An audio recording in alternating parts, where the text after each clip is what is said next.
And welcome back, and thank you for bearing with us all day. It's been wonderful.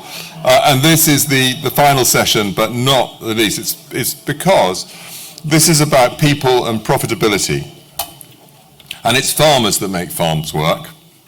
They bring together the complexity of modern farming decisions, both from a husbandry and a financial perspective, and they're managing and monitoring a really complicated and difficult farming environment, prioritizing what are often competing pressures. It's not easy. And it's harder in challenging times. And it's obvious to say it, but farming doesn't just happen. Profit of a farm is in the eye of the farmer. And every farm around me during my lifetime has been continuously changing, adapting, finding niches to survive, contracting, diversifying, specializing, moving into environmental management, or even just doing things better. And in achieving this, people matter. And as farmers, we need to think about ourselves and indeed our families. We're steering through a minefield of complexity. And it's important how we make decisions and identify opportunities. And there's several recommendations coming out of the Baroness Batter's report, which we talked about at the beginning, about how we do this better, and this is critical. So to lead this final session, I will hand over to Professor Matt Lobley, who is Director of the Centre of Rural Policy Research at the University of Exeter. I can think of no one really who from years of hands-on study and interaction with the farming community better understands the human element of farming and the way it's been changing. So over to you, Matt. Thanks, Harry. So, no pressure there then. People. So people are really important. Those of you that know me know I do a lot of work with people in farming, whether it's about their health and well-being, how they negotiate, transferring the farm down the generations, all of that kind of stuff. And in order to do that, you need to make money, right? We heard this morning about some of the challenges of profitability, the need to know your costs, and then the need to manage those costs and ideally reduce them. So we're going to be talking about profitability, and then we're going to be talking about what this conference has done for you when you go back, particularly those that are farming, and how's that going to change. So what we're going to do is slightly different, because we've got two different presentations. They're not all just going to be about trees on farms, even though that was great. I really like that. So they're going to be slightly different. So what we're going to do, I'm going to introduce Chris. He's going to talk for, I've asked for 15 minutes. He's offered 16. I said no more than 20 for sure. So it's going to be less than 20, somewhere between 15 and 19. So he's going to talk. We'll pause it there for a couple of questions, specifically on the things Chris is going to talk about. Then I'm going to hand over to Tom, and he's going to do his thing, which might be a little bit different, okay? So no snoozing, all right? You're going to need to stay awake for this. So first of all then, I'd like to introduce Chris Clark, who I'm sure will be known to many of you. He's a farmer. He's a managing partner of Nethergill Associates, and he's going to be talking to you about his concept of maximum sustainable output. The other thing to know about Chris that will help bond with a lot of people in the room, he went to Seal Hayne. Remember, Seal Hayne's now been closed for over 20 years, but there will still be plenty of people here in the room that have an association with it. So that's great. Chris, over to you. And, for the young people in the room, right, this is a watch. This is how we used to tell the time before we all had phones. So I'm going to be using this to keep Chris to, as I've said, somewhere between 15 and 16 minutes. Over to you. Good afternoon, everybody. What a fantastic day it's been. Not only did I go to Seal Hayne, I met my wife in the first hour of the first day of the first term. I won't say any more than that. Let me give you a couple of facts. The equivalent of 225 million nuclear power stations of solar energy lands on UK farmland. 225 million nuclear power stations of solar energy lands on UK farmland. And farmers convert that solar energy into food. Food is a fuel, and fuel is energy. Farmers are the most important converters of energy in the UK economy. And yet, they're not seen like that. Those are the two facts that are going to drive everything that I say about farm profitability. I've been lucky enough and privileged enough to review between 360 and 400 farm business accounts. I've sat round an enormous number of kitchen tables. And from those 400 farms, or nearly 400 farms, I have an observation for you. For too long, farmers have taken refuge in the false security of consensus. It's a consensus that includes politicians, agricultural institutions, academics, economists, and many others as well. So, and as an industry, we have just come to accept that our farm businesses are unprofitable before support. The 400 farms that we have reviewed tells a completely different story. It creates a different landscape. It creates a landscape of profitability in farming. It creates a landscape of farming working with nature rather than substituting for it. And almost most importantly, a landscape where farmers can control their own destiny by taking control of the profitability on your farm. So I'm not going to talk about the practicalities of farming. We had a lot of that today. I'm going to talk about the practicalities of running a business. And it's a business that needs to change. The business model needs to change. Food is a fuel. Fuel is energy. Understanding that changes the business model, changes the decision making, and it changes the relationship between farming and nature. So let's make a start on this. So MSO, maximum sustainable output, the point of maximum profitability on any farm. But how have we got to this point? So 360, so between 2018 and 25, we've done 360 farms, all types of farms, value-added enterprises. We've been in Northern Ireland, Scotland, Wales, England. We're even in Germany and Latvia, as you'll see. On each of those 400 farms, we have 75 to 150 data points. Really significant number. The data is significant, and so the empirical evidence, backed up by physics, mathematics, and economics, the empirical evidence is incontestable. Quite a bold statement in this room. Going forward, we've got another 20 farms to do between now and Easter. And we've got assignments in Latvia and Germany at the moment, and we've got workshops all over the country, and we're contributing to 1 or 2 reports as well. So we have a pretty busy time.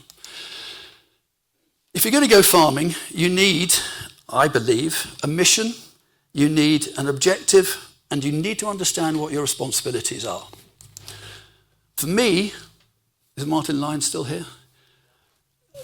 Mobilise the free issue resources of the UK to produce food products and cut flowers. Isn't that what Martin said this morning? So that is what the mission is. And when you have this mission, you have to have an objective, and the objective is to produce this food as profitably as you possibly can, but without support, without subsidy. And I don't mean without subsidy totally. What I mean is without the core business relying on subsidy to be profitable. So you need your farm business to be profitable without support. And with that comes responsibilities, and you have to manage the landscape without abusing or compromising nature in any way. We know that if you compromise nature, your profitability will go down. So the MSO concept, I've produced a schematic here for you. So vertical axis profit, horizontal axis input levels, sort of solar energy, feed, etc. And so the working with nature, the green section is all about the solar energy, and you can see how the profit rises in that on the bell curve. This is not our bell curve. We can produce one exactly like this. It hits maximum profitability, and that profitability begins to decrease when you start using industrial fertilizer. 2 different types of energy. Solar energy comes free, industrial energy, very expensive. And so when you have used up all the natural resources, you hit the sweet spot at the top of the bell curve. And the perpendicular blue line, the hatch line there, is where, roughly, schematically, where farming is currently, about overproducing by 10-15%. So every farm, arable, dairy, livestock, whatever it is, has a sweet spot, and it is calculable. And it's the point where no artificial substitutes are being used to force outputs. Someone said earlier, wasn't it, something like, yield is insanity. Let's add to that, profit is sanity. So the MSO concept, when you have two different types of energy, you have to account for them separately. So the solar energy and the industrial energy have to be accounted for on a farm in a different way. So we decompose the two different types, the costs associated with those two different types of energy, into two groups. The first one is what we would call PVCs, productive variable costs. And those are all the costs associated with harvesting, cultivation, sowing, generating a revenue stream from the free issue. So these inputs will come from the photosynthetic energy to be found in sunlight. The second group, what we would call CVCs, corrective variable costs, correcting for the disadvantages you have on your farm, whether it's elevation or precipitation or geology or whatever it is. These costs are associated with feed and fertilizer and come from an industrial energy background. A sixth of all global electricity is used up in the Haber-Bosch process. An extraordinary amount. So we also have, to go with this, a business approach. We set the farms that we work with 4 objectives. First objective, you must cover your variable costs. If you can't do that, you'll lose cash. We'll go into this in a bit more detail in a minute. The second objective as a farmer is to cover all your variable and fixed costs. If you can't do that, you're decapitalizing your business.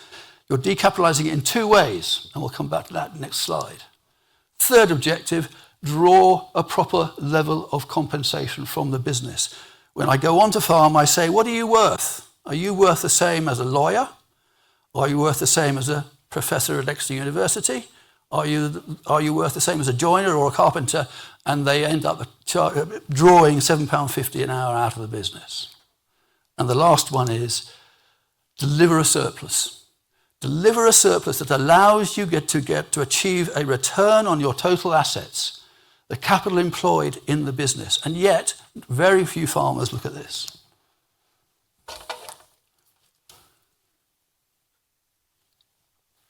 So, the business imperatives. We must get UK farming returning to a state of credible profitability without support. Support that creates profitability at the core. At the moment, on our database, nearly 400, 18% of farms do not cover their variable costs. They are in dire straits. Every single one of them will be losing cash. They might as well pin 50 quid on the beast's backside as it leaves the farm. 80% of farms do not cover variable and fixed costs. So there's a real problem here, and they are decapitalizing in 2 ways. Outside of the farming industry, if you were making a loss at this point, you would have to be realizing assets, selling assets to fund that loss making. But worse, in my view, is that you're decapitalizing the natural capital on your farm. And you do that by buying fertilizer, which then reduces the effectiveness of the soil fertility. Very quickly, just showed you a set of management accounts as we would set them up, 310 hectare farm. You can see the farming revenues are 162,000. You can see the variable costs are 104, and the first contribution is 57,928, 60 odd thousand. So really good. They have a positive first contribution. The trouble with these accounts is that 60,000 of first contribution is only 35% of their pre-support revenue. It needs to be nearer 75. So if you want to do any homework when you get home, begin to look at your variable costs, take them off your pre-support farming revenues, and see what your percentage is. Fixed costs on this farm, 76%, 124,000. Negative second contribution of £66,000. This is not unusual. And so we then go down through the support, and the support is only 23,000 quid, so they're still losing money, even though they've had 30,000 of support. 20% of farms on our database are in this position. How are they surviving? They're surviving because their partner goes out to work in a doctor's surgery and brings in money. A lot of people are like this. A lot of farms are like this. And we can show that management chart with this sort of visual representation. So the yellow line is the pre-support revenue. The blue line is the post-support revenue. And this ending up, this point up here, is their total costs. So they have a break-even post-support, just about breaking even on a pre-support. They then put a whole load of fertiliser and feed through the farm business, and they go into a break-back point here and are losing this lot of money here. This is not unusual. This is quite a bad one, but it's not unusual. But I've used it to exhibit the problems and the shape of charts that we see in farming all the time. So we've got this farm, 125 sucklers and followers, 650 ewes and gimmers. So this, at the angle of this line, is really important. So for every £1 of revenue, so beyond this black line, for every £1 of revenue, it is costing this farm £4.34. So for every £1 that he is thinking is making more money, it's costing him £4.34. Our average is £2.65. Dairy, although they're making money, they could make even more money. Our average for dairy is between £7.50 and 11 quid, arable between £4.50 and 7 quid, or thereabouts. Our worst one was for every £1 of revenue, £22. That was our worst one. We can look at this in a different way. Let me just get to this here. Okay, same chart, same numbers, presented differently. This is an energy balance chart. This is looking at the solar energy, the red line, and how much is available and what the effect is on the profitability of this farm. So as the farm produces sheep and beef, then the amount of solar energy available to it goes down until it reaches the bottom, the ground zero there. Okay? And when it reaches ground zero, the profit peak is up here. They then add in these CVCs, fert and feed, and the profit drops through the floor. Quite a bad chart for us, but this is what is happening. So the value of the solar energy available on this farm is about 22,000. A similar amount they have bought in fert and feed, and that is the result in their profitability. This farm is relying totally on the partner.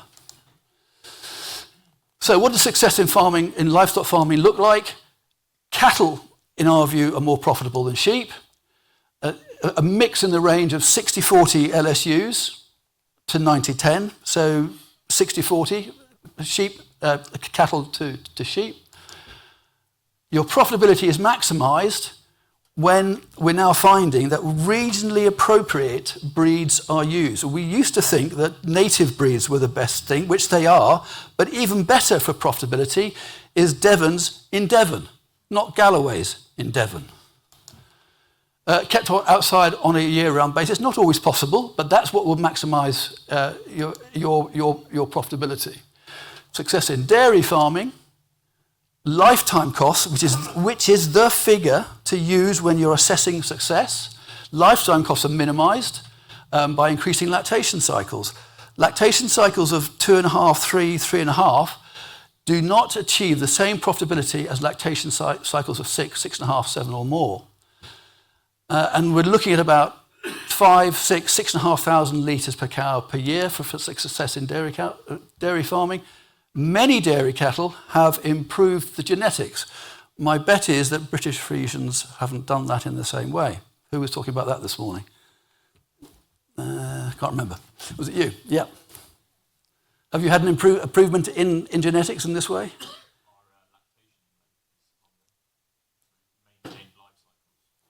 There we go. Yeah. Many dairy cattle have improved genetics. They have to have an all-grass diet to be successful, really, to be properly successful. And this is another thing that we do. We treat the milking parlour as a separate SBU, strategic business unit. We calculate the success of the farm with cattle grazing, and we calculate the success of the milking parlour because that's a factory and has a different type of business model. The factory will have linear variable costs and the farm will have non-linear variable costs. 2 minutes, Chris. Thank you very much. Not too bad, I think.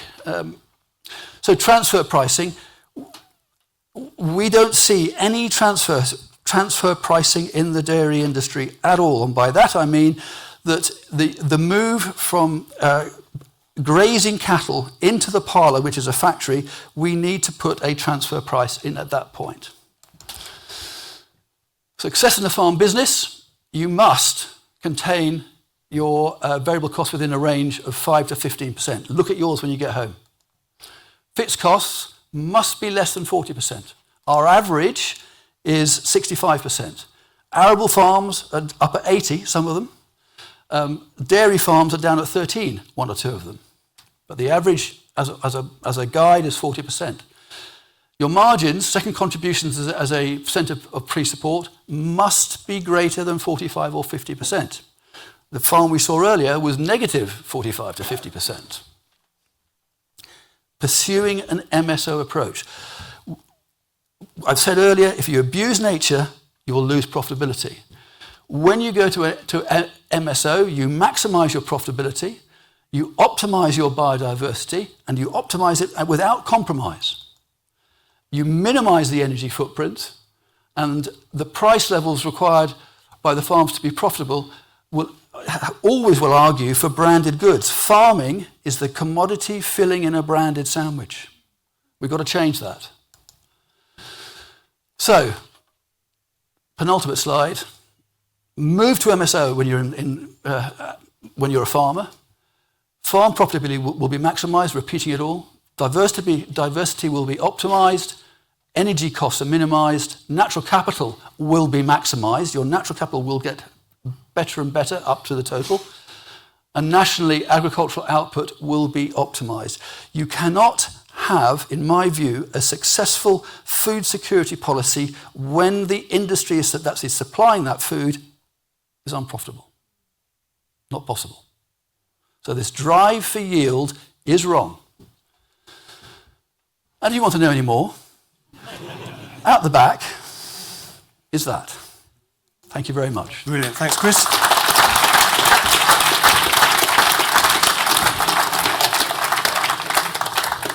So I was going to mention that there was a lot of information there, and it's really handy that there's the book of it, and even more handy that you can go and part with some cash or electronic stuff and get your copy. So look, we're going to have literally just a couple of questions specifically on this, then we're going to hand over to Tom, do something slightly different, and then we can have a broader discussion. Already, there's multiple hands up already. You at the back, sir. Yes, you. Yeah. I might have a slightly vested interest here. Thank you very much. It was really interesting. I'm an organic farmer. I recognise a lot of what you say about farming and maximum sustainable output and obviously not buying feed. Would you suggest that organic farming might be one way to achieve that? Absolutely, but there's some caveats, or at least one caveat. We have reviewed, I don't know how many we've reviewed, 20, 30 organic farms. Not one of them had no CVCs. They all had CVCs of some sort, whether it was seaweed that they were spraying or buying in organic feed for the dairy cows or for the cattle or for the sheep. So organic is the first step. The other point to make about organic, and this is not true for every one of them, but for a lot of them, there is a move to reduce your stocking rates to such a level that you are below MSO rather than above MSO. And that is possibly, for the UK economy, worse than having too many stock. Thank you. I'll go to you, and then I'll squeeze one more in, and then we'll move on. Yeah, similar question like the organic one, but do you need a mixed approach to maximise the threshold with it as well? Mixed So approach in what? stacking different enterprises to achieve. You certainly Does it need to improve? have a different approach to arable farming. You need a rotational approach to arable farming. Again, I wouldn't have said this a few years ago probably. The grass is a miracle crop. It will replace the nitrogen, if it's farmed properly, in a virtuous circle. Arable farming can't do that without livestock. And it's problematic because the hedges aren't there, nor the fences, and nor can you have livestock on the urban fringes. Very difficult. So the least profitable farm that we see in livestock is all sheep. The next is all beef. The most profitable livestock farms are a mix of beef and sheep, 60-40 to 90-10. Okay, the distinguished-looking gentleman there. Do I have to press something? No, I don't. Keith Howe, Centre for Rural Policy Research, Exeter University. Chris and I are in amiable disagreement over much of what he's actually presented to you. And I speak from the perspective of somebody who considers himself member of a species which is almost extinct. In other words, I'm an agricultural production economist. And my retort to Chris, with which he's very familiar, is that huge progress was made after the Second World War over a period of 50 or 60 years in our understanding of the economics in relation to agricultural production. And what I actually mean by that is that thinking from the perspective at farm level of what farmers actually do, they think in terms, pardon me for telling you what you Keith, think. can I just encourage you to get to the question? Oh, sorry, I haven't. Why reinvent production economics? What's the question? Sorry? Why reinvent production economics? And let me, a rider is what's the difference between maximum sustainable output and total farm gross margin? Two questions. Two questions.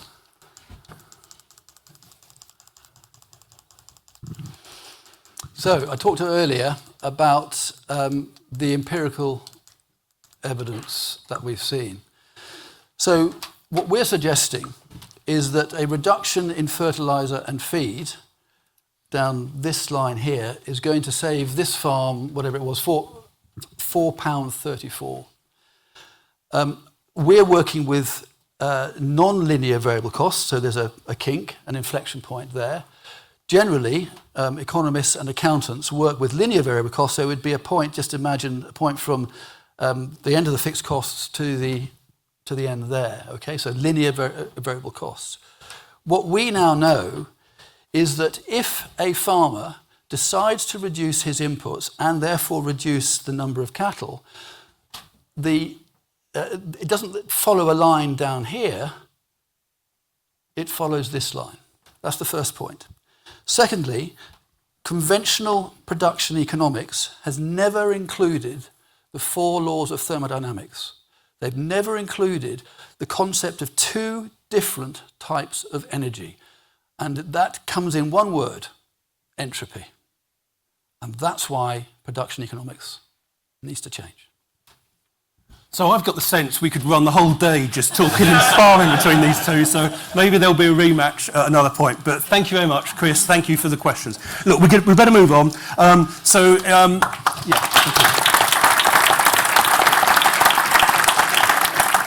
So I'd like to introduce to you now Tom Martin, who handily for this event is also known as Farmer Tom. So that's a good start.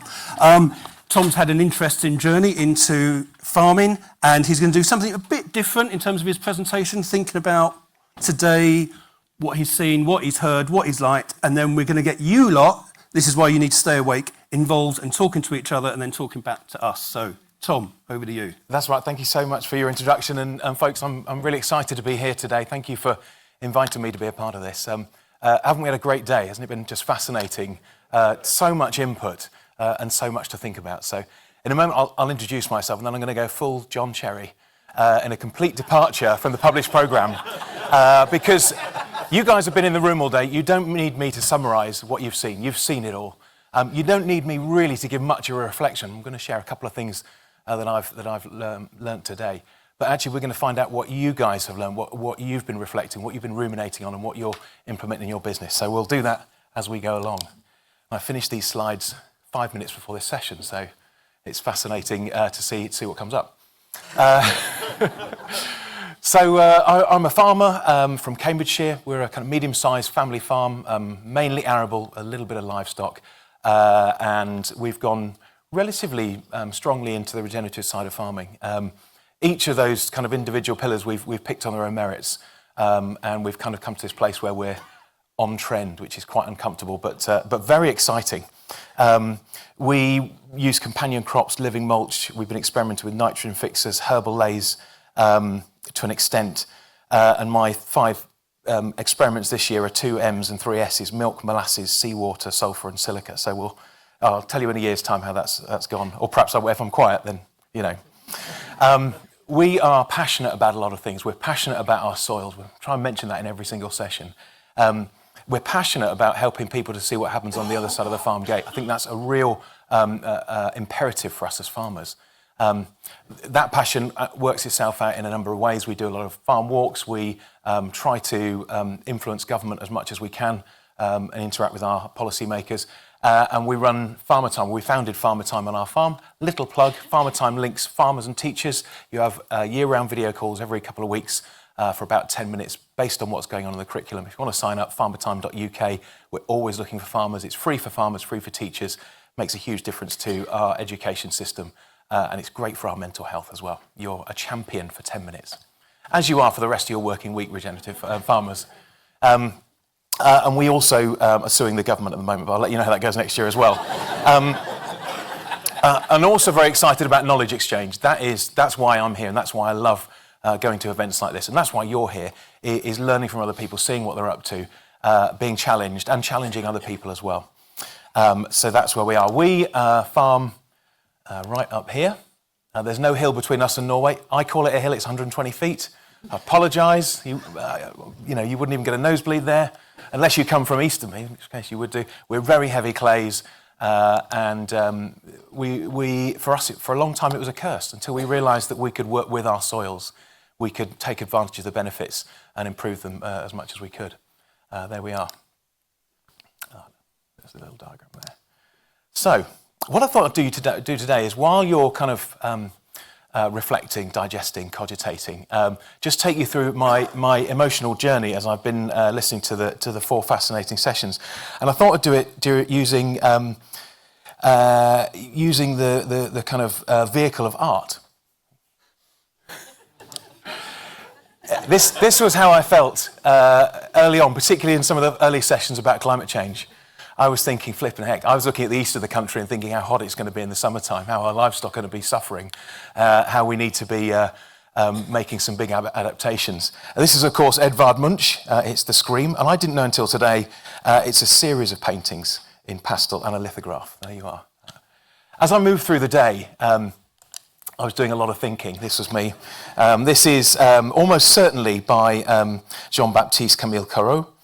From the 1860s to early 1870s, Seated Woman, or Jeune Femme en Rose.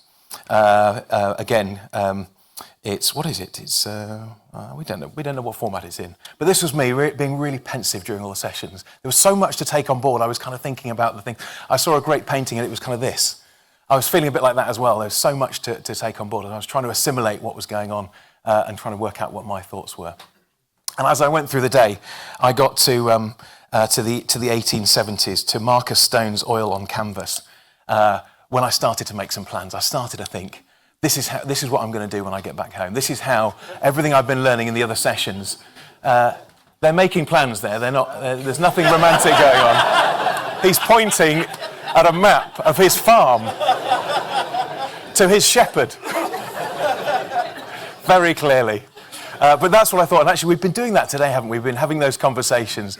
We've been discussing our plans. We've been kind of formulating what we've been doing. So that's my emotional journey through today in the form of art. But let's move on from that. I just wanted to reflect personally on some of the sessions and some of the couple of things I'm taking away for my business from each of the sessions. So there was a lot of talk of drought and flood.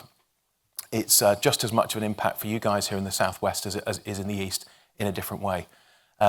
And so my key focus for me was to reinvigorate my investigations into a lagoon. I think that's what we absolutely need to be doing. We've been looking at support from the government to hold back water from the nearby town, and there's a lot of organisations either through private or public means. So I made myself a note to go back to those emails from last year and chase that up. Is there some funding we can gain to perform those public goods, but also help ourselves here on the farm? So I was very much thinking about lagoons. Second session, we were hearing a lot about our herbal lays for nearly all the sessions, and we've got a field which was full of blackgrass, and we put it down to a herbal lay for a few years, and this is the year where we're coming out of that herbal lay. So this session for me was so timely. You know, it's great to take all these benefits from a herbal lay, but if you can't extract yourself, if you're going to end up with an enormous seed bank that you can't manage, if you're going to end up with problems in the following crops, and frankly, I was probably going to give a lick of glyphosate and hope everything was okay. But now I've been following that session a lot more focused on how I'm going to do that. And I might do a little bit of experimentation as well. We move through to the third session after lunch, looking a lot of silvopasture. We have a little bit of pasture land on our farm. We bring sheep in from a neighbour over the winter time. We actually got our exam results a couple of days ago. They were scanning the ewes to see what their inland percentages were. And very interestingly, on diverse herbal lays or diverse winter cover crops, they were scanning at between 188% and 208% on our farm, and 160% on farm where they were just grazing, just kind of boring old Italian ryegrass. That is up to 0.45 lambs per ewe, so that's a huge difference to that. But anyway, I was thinking more about those increased hot weather events that we're going to have in the east. So I thought, whilst I've been putting in a little bit of agroforestry, I've been neglecting the small area of grass we've got on the farm. So I was listening to all the questions, and I think we'll probably use the Woodland Trust to have a great scheme, Trees on Your Farm, where they're really good at supporting and paying for trees. They're really good at giving you really good quality trees as well. So we're going to hopefully try to extend that. And we did apply unsuccessfully to put some solar on our farm, but it got me thinking, you know, we've got a lot of solar panels coming into the country, and there must be some similar benefits. I've seen some studies that have shown that kind of similar thing, so an elongated grazing period and some of the effects of shelter. And even in our arable fields, we see, I didn't have a photo with me today as I put this together, but up on the top right-hand side there, particularly in those dry summers, we see the greening of the crops continuing underneath those trees on the edge of fields. So it got me thinking more a bit about how we're going to be using that, particularly if we have a dry time. That was the third session. And really, actually, we came on to Chris's fantastic session. I will be queuing up to buy his book at the back. I can see one copy. That's mine. I don't know how many more we've got. We've got a few more. Okay, I'll be getting him to sign it as well. But actually, we started and ended, didn't we, with this profitability review.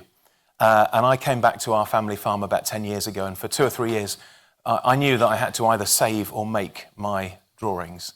And I think as I've got distracted by other things over the last few years, I've probably taken my finger off the pulse a little bit with that. I have to tell you that 1 in 3 farm businesses didn't make a profit last year, and ours was one of them. So it's a time when I think I need to be really kind of refocusing on our costs and trying to get to that right point on that curve. So that was where I got to through the sessions, and there were clearly lots of other takeaways as well. But what I thought we'd get the most out of this session by doing is by hearing from you guys. So you'll have reflections, you'll have things that you're going to be doing. Now you may have things that you thought, oh, that was interesting, oh, that was nice, oh, I didn't know that. That's great, and we've had a good time here today, being sociable and hearing from each other. But where the rubber really hits the road is what you're going to take home and the changes you're going to make. So I'm going to give you a couple of minutes now. Just look to the left and right of you. If you've got a brainy, intelligent, fantastic neighbour, they're the people you're going to be talking to. If you haven't, you can move now to another position. But just take a couple of minutes. What difference is today going to make in your business or in your area, your sector? What are you going to do differently as a result of any of these sessions? 2 minutes. Go for it.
So folks, just be drawing your conversations to a close. I'm going to give you another 30 seconds.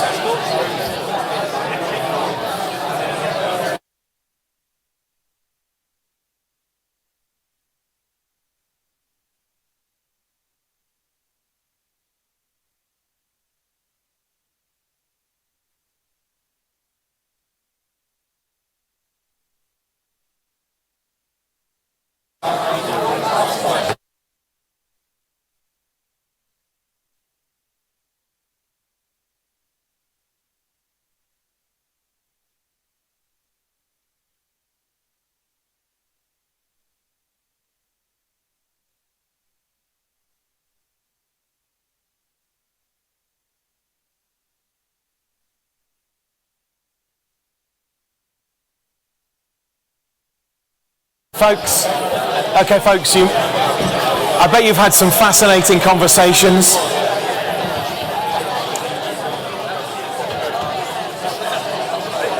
That's right. That's right, this is what the teachers call, we're waiting for the pause.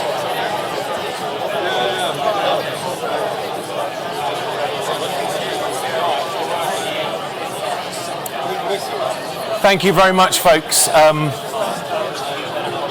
Do draw your conversations to a close. There's plenty of time to have those chats off. How do we get them back? I don't know what we do. Can you do a whistle? There we go. Thank you very much, ladies and gentlemen. Plenty of time afterwards to continue your conversations. What we're going to do now is we're going to just gather those thoughts back again. I'm looking for a sentence. We won't use the microphones because we're going to be short and snappy. What you'll do is you'll put your hand up if you wouldn't mind. I'll point to you. If you just share what it is that you're going to be doing as a result of today, the differences you'll be making in your business. I'll repeat it just for people online and to make sure we've all heard it, and then we'll move on. There are two prizes. One is for the first person and the other one is for the last person. Okay? They are mysterious prizes up here and they'll be presented by John Cherry. Yes, madam, yours is the first. What? Inflection point. An inflection. Will you give us a little bit more detail about an inflection point?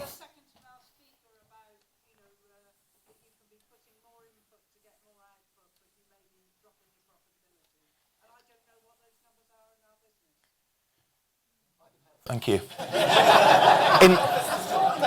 Inflection point. John, would you present, this is a jar of honey from our farm. It's an it's AB9 honey. It's a rarity because there's no such thing as AB9 anymore because there's no SFI as it stands. So we produce that from our AB9. Sir.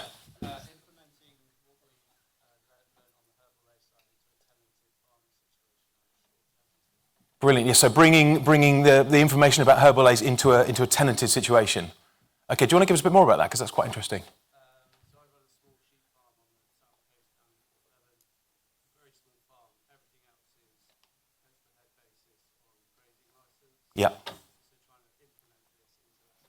Yeah. Trying to bring herbal lays versus a kind of standard pence per head situation and how you kind of incorporate that into a tenancy. Thank you very much. I don't see many hands. Come on, here we go. Yep. To take what we learn and go and be brave and to actually put it into practice. Be brave and to put it into practice. I love that. Thank you so much. Yes, sir. How many of the 58 dung beetles have you got? Does anyone know how many dung beetles they have on their own farm? No? Okay, gosh. Well, this is a test for next year, where we'll be meeting in Madeira, by the way. Madam.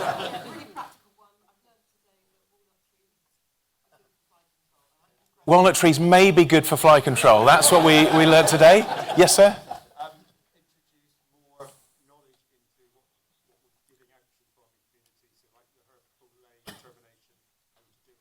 Yeah. Brilliant. So you're going to assimilate and disseminate. Fantastic. As an advisor, all the things we've been learning. Yes, sir. And then I'm Strange to think about it in a really wet winter, but need to get those plans I've got for more rainwater storage. Yeah, more rainwater storage. And you're right, it's completely counterintuitive when there's water, and not a drop to drink. Yes.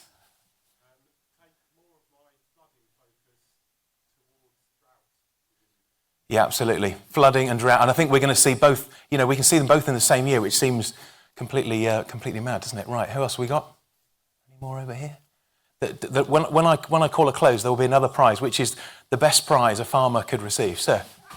Yes, in my consulting work, I will continue to advocate what Chris has been advocating, because I came to the same conclusion myself about 18 months ago. Continue to advocate for the MSO and everything we heard on that last session. Yes, madam.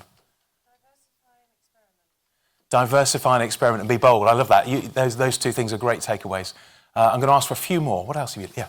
Introduce more solar panels. More solar panels, whether they come in herbal lay form or solar panel form, I guess. Brilliant. There must be some over here. It's been a bit bright, so I haven't quite seen. Yes. Yeah, more trees. More trees. Okay. Give us a bit more on that. Should have planted 20 years ago, plant today instead. Should have planted 20 years ago, plant today instead. There was yes. Think outside the box. Think outside the There box. is a margin. Because all the due respect, if you've got no margin to play with, you're in trouble. That's right. So think outside the box, particularly where there's a margin. We can't be green if we're in the red, of course. Yes, there's two there. Ladies first, yes. I really liked the idea of planting faster growing trees around slower growing trees for the cattle. So Yeah. I think that's Lucy's talk. And yeah, I went to the agroforestry show and was bamboozled with so many ideas. I came away not knowing what I wanted to do, but that really appealed to me. A great practical point, isn't it? Plant faster growing trees around the trees that you ultimately want to be there. And she was allowing them to be grazed, basically almost slightly sacrificial. So. Work together and progress. Work together and progress. I heard the phrase cluster groups in that first session about 10 times. There was a hand over here. You could get... Yes, sir.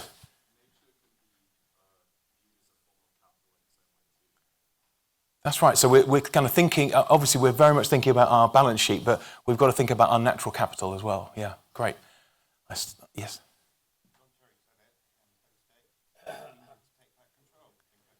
Take back control. That's right. Yeah. Hashtag take back control. Don't look at that in your social media.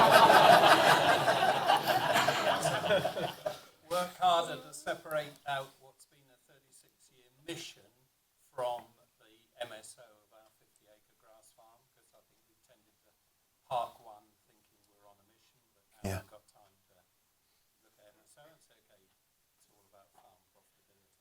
So kind of reevaluating your mission based on Chris's session. You'll be in the queue for the book, will you, as well? Or have you got one already? I don't know. Yeah.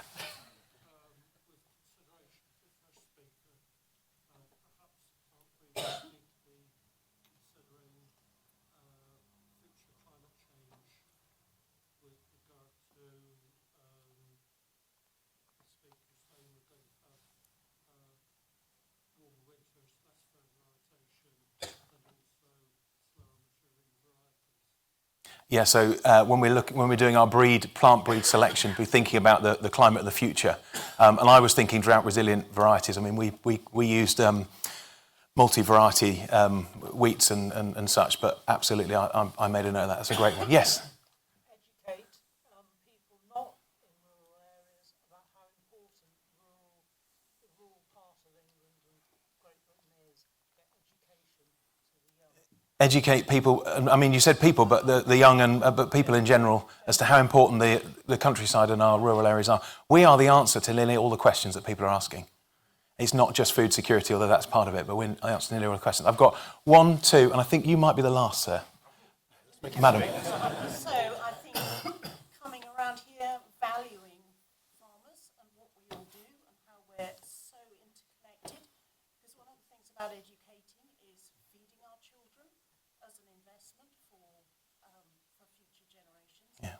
And the sort of huge feeling of encouragement of this, that young farmers are here, and we're all important. We're very important for the future of our society. So recognising the value of us as farmers and recognising it ourselves as well. Recognising it ourselves, but also all the guys who do anything with policymakers, just keep pushing that message, because we are so important for food and land management and all the things. Brilliant. Who's written to their MP in the last 12 months?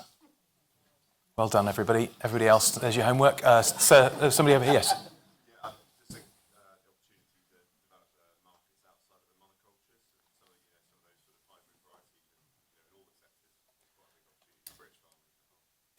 Markets outside monoculture, so markets outside the commodities. I think absolutely right. And the winner is, why don't you give us your name and why don't you stand up and give us your name and then.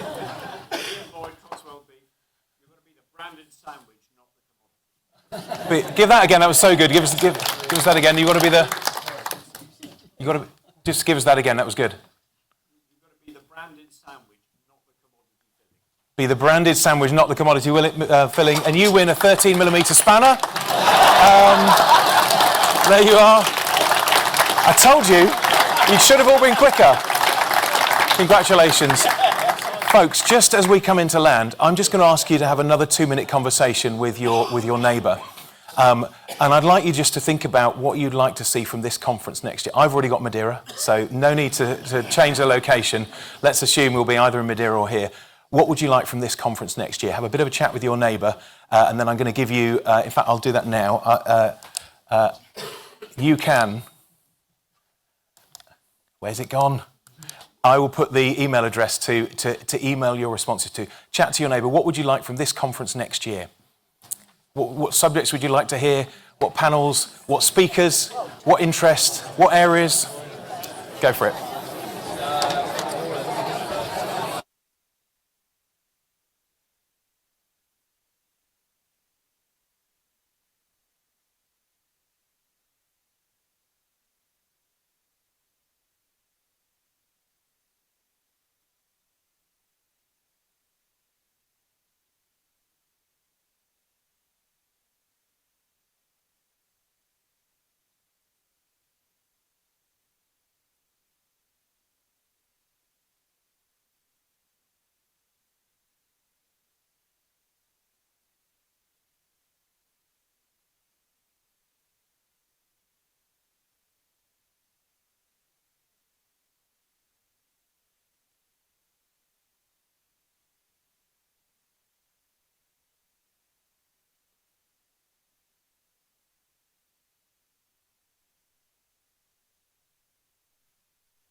Right.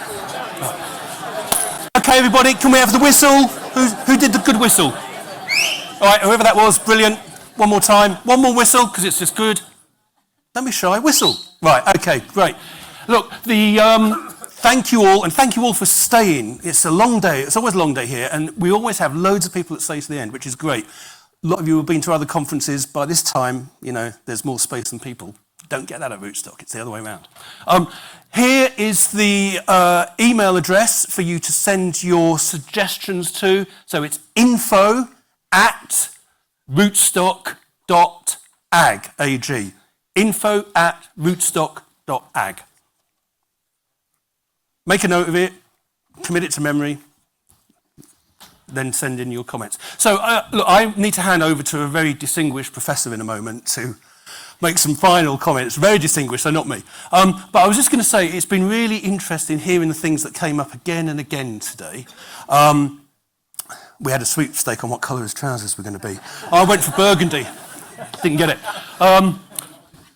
Things like soil, peer-to-peer learning, dung beetles. Dung beetles came up more than I was expecting, to be honest. Anybody here farm sheep? Yeah. So you know how sheep get demonised by certain commentators. I'm not going to name any names because this has been recorded.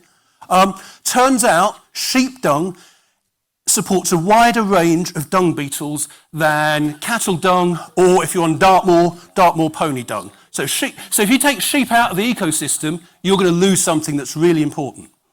And that is all about that thing about balance between different livestock. Anyway, I was just going to throw that in. I'm going to shut up now. I'm really pleased to be able to hand over to the very distinguished Professor Michael Winter. Sorry, that's just a little in-joke. Yes, it's an in-joke. It's running a bit thin. No, thank you very much, Matt. No, I've just got two functions. One to sum up, and two to do some thank yous. I'll do the thank yous first.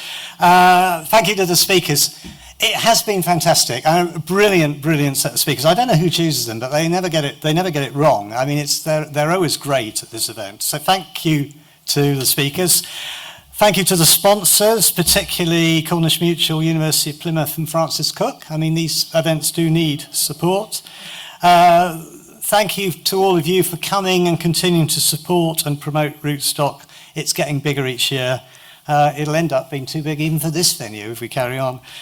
Particular thanks to Harry Studham, Lisa Moore, Katie Mortimer, and of course the County Association, and Mel Bradley, who's done so much and has made sure we're all here at the right time and the right place. You've already heard we would appreciate feedback, as well as that email address. I think there's going to be a survey going out to get some feedback. Right, what are my tips? So my role, apparently, in 3 minutes is to sum up everything today and be very pithy and analytic and say what we've got out of it. Well, I'll do my best, but I'll be repeating words that you've heard, I think. So where are we? Where are we today? Well, 3 words came out: complexity, challenge, and risk. Yeah, highly challenging in terms of climate and a whole host of things to do with that. Very risky in terms of changing markets, the geopolitical situation, which we didn't hear a huge amount about, and really complex. Farming used to be so simple, didn't it? In that kind of post-war era in the 50s and 60s and 70s, it was to produce food, and it was fairly basic commodities. And if you were down here, I went out and did my PhD fieldwork with farmers back in the late 70s, and they were either dairy farmers or they were beef and sheep. And as soon as I knew which one they were, I had a pretty good idea of what was coming. Now it's much more varied, much more diversified. The farming itself is more varied and complex, and so are the other activities around it. So how should we respond? Well, we've heard so much about today, and I've picked out these. Observation. It's been brilliant to hear farmers talking about how they observe and how they watch and how they see. Experimentation, not experimentation by people like Matt and me, the academics. Experimentation by farmers on farms. I mean, it's hugely important. Flexible management, that ability that some of the farmers we've heard from today to just flexibly manage, to sort of just change the business, to look at the opportunities and be flexible. And the other thing, I don't think this phrase has actually been used, but it's a phrase that's comes over to me: emotional engagement. We've heard a lot of passion here. Passion from people who believe in what they're doing and believe in the importance of what they do. We need to be emotionally engaged with our businesses if we're farmers. And if we're not farmers, I would say, we'll put up one flag for academics. We may get an awful lot wrong. But certainly in the case of Matt and me, we're emotionally engaged as well with the industry that we really love working with. And unless you believe in something, you're not going to achieve much. So responding for observation, experimentation, emotional engagement, and flexible management. Where will we get to? What could it be like? Ooh, gosh, what could it be like? The underlying problem of the economics isn't going to go away very quickly.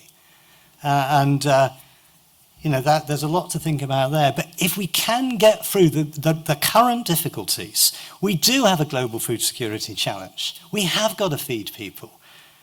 What could it look like? It could be resilient, that word that is perhaps overused, but it's a word that packs a punch, doesn't it? A resilient farming system that can, that's sustainable, that can survive pressures.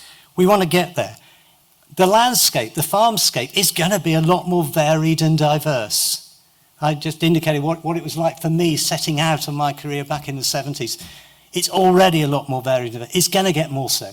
All those trees, but there won't be trees everywhere because not everyone will buy into that. But we will see more trees. We will see more varied enterprises. We will see more varied cropping patterns and use of different types of crop. What could it look like? It could be profitable. If it isn't, as a number of people have said, we're kind of wasting our time and we will begin to lose businesses and we will be in a bad place. So we want to find a way towards profitability.